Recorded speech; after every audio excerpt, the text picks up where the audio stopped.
Hindi na nga ba kinaya ni Dennis Padilla ang sakit na nararamdaman sa kasalang anak kaya namamaalam ito? Sagad sa buto ang sakit para kay Dennis ang ginawa sa kanya sa kasal ng anak. Matinding pambabastos para kay Dennis ang naranasan niya sa espesyal na araw ng anak. Kaya ngayon ay namamaalam na si Dennis sa mga anak niya kay Marjorie. Sa recent interview niya kay Audrey Diaz, inamin niyang hindi siya ang naghatid sa altar sa anak, kundi ang mother of the bride na si Marjorie Barreto.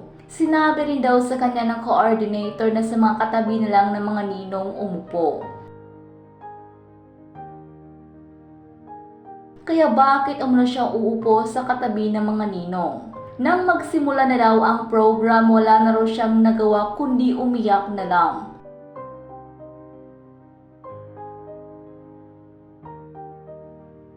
Dahil dito, tinulukan na ni Dennis ang ugnayan sa mga anak niya kay Marjorie. Matapos ngang iparamdam sa kanya na bisita lang siya sa kasal ng sariling anak. Sa interview, sinabi ni Dennis na napagod na siya sa pagsuyo sa mga anak.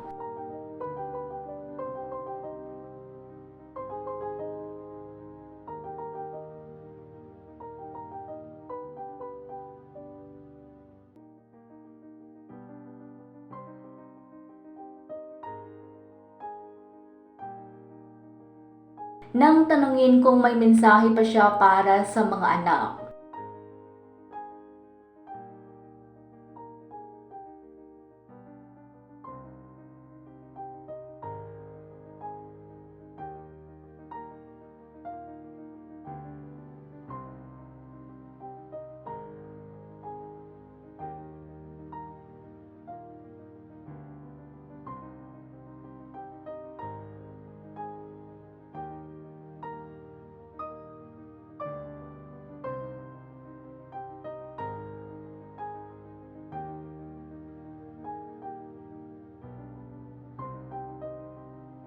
Kaya ngayon ay hindi na raw niya bibigyan pa ng tsansa ang mga anak na makita at kausapin siya. Nagbubura na rin ang IG post sa Dennis patungkol sa mga anak niya kay Marjorie. Maraming netizens naman ang nakisimpatya kay Dennis.